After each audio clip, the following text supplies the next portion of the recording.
Hello everyone! So I have participated in BRACKEYS Game Jam 2.0, which actually was my first time when I sent a game 10 hours before the end. 1 week is much more time than 2 days. By the way, this logic is so stupid, like, isn't it obvious that 7 days better than 2? I don't know! So the theme was, and I can show any cool video showing the theme because there just wasn't one. Shut up, it's rewind time! Most of the times I need to take at least 2 to 4 hours to get some sort of an idea. But this time it's just BLOP! And we have an idea. Easy. So my idea is that the player needs to complete the level. Obvious. By rewinding the time, the player duplicates. The new one can be controlled and the old one replays his behavior. In short, the player gets recorded and then he plays his behavior while the new one does something else. Okay, we got the plan, so let's do it, champs.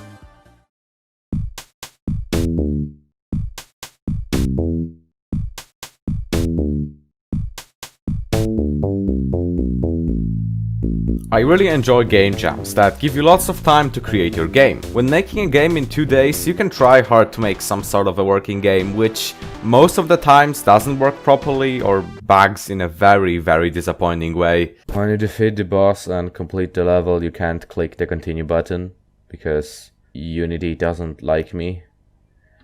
I'm super mad, just baby rage. So for this game jam, I decided to do something that I have never done. I made quite a few platformers and a few shooters, but I have never made any puzzle games. Probably because you require lots of brain power and IQ. And I don't have any of these, so haha, good luck me. My game will be a platform puzzler. The goal of the game is to get to the chocolate milk in time, otherwise the milk will turn into poo and you will lose. Why chocolate milk? I mean, it's kinda obvious. I really enjoy drinking chocolate milk. If there's an addiction for chocolate milk, then I definitely have it. So I opened Unity and quickly made the player. It was easy because I have done this like 50 times now. The first problem was making the player recorder.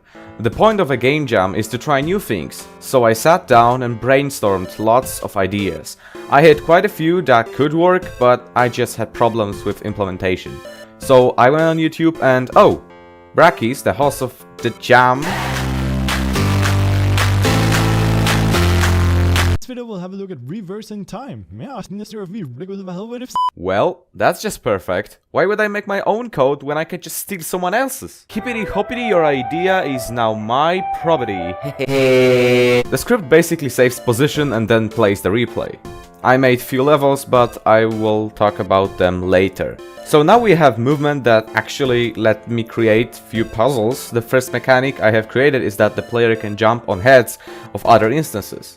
Then I have created the concept of pickups. First of them being a key that lets his owner pass through doors. It was super simple, just change the key owner's layer so he doesn't collide with the door, and the door opening is just a cosmetic thing. And here I saw my first problem. Let's say we have one player that takes a key and goes through the door. Cool, everything works, that's perfect. But what if now we have two players and the second player, like a little bitch, takes the key? Then the first player, because he only keeps position instead of freaking whatever, he clips through the door and just goes to the other side, and that's a big no-no. We don't want that. That's stupid and I don't like it and I hate it and I want to die. But however, there is a solution. Instead of keeping the player's position, I'm gonna save his movement inputs. Basically, on the replay, I'm just gonna input the values into the player movement script so the player moves using these values. It's not 100% perfect, but it's good enough for a game jam. Cool, we have key in the door, but I don't think that's enough for a good puzzle game. So yeah, I need to make like at least 15 levels, and that's just not enough. So you know that I like physics and I am kind of obsessed with crates, so I decided to make one. So now we have a crate that you can push through the doors, at least the key doors, and they can also push buttons. Oh yeah, actually buttons, I didn't really mention them. So I also made a door that can be opened by interacting with a button. So each button can either interact with the player and with the physics objects, or with only one of them. I also added one-way platforms, and that was pretty much it. With an equipment like that, I can probably make a couple of levels, or even actually a lot of levels, but just, you know, it requires some brain power. So now let's actually get into some level making.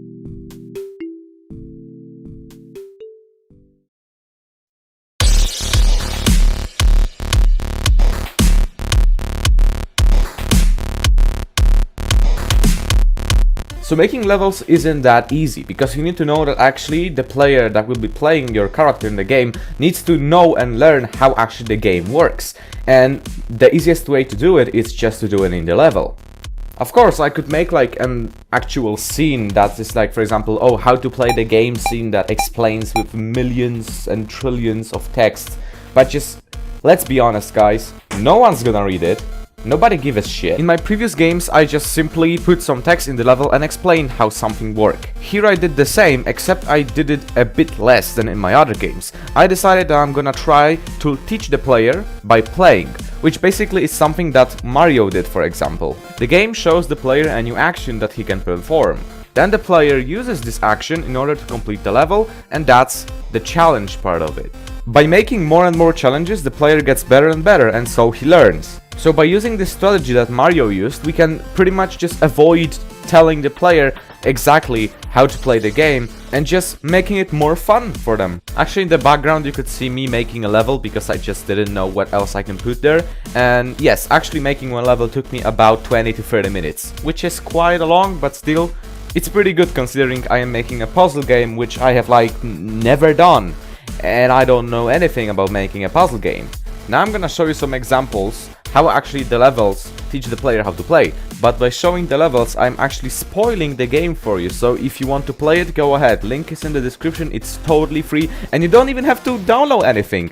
Don't worry, no virus. You can just play it on the browser. Also, if you are considering why did I made an actual HTML build, it's because of the fact that if you don't have one for the game jam, no one plays your game. And I know that because like I made 2 games for game jams. Both of them were downloadable and like 6 people played it. And this game was played by like 30.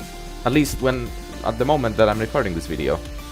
The game was only rated by 7 people though, so I mean, you can rate the video. If you enjoy it and it's pretty fun, then you can leave a like. If you didn't enjoy it and you think it's stupid, then just get out. What are you even doing here, you fucking... Okay, so to the levels we go. Here is the first level, and you might say, oh, it's super easy.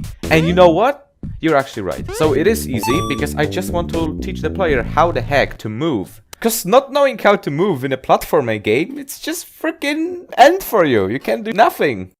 Then the second level challenges the player, gives him a jump, and also he can fall and fail. So that's the first challenge. It's easy, I know, but it's mainly to just teach the player how to move.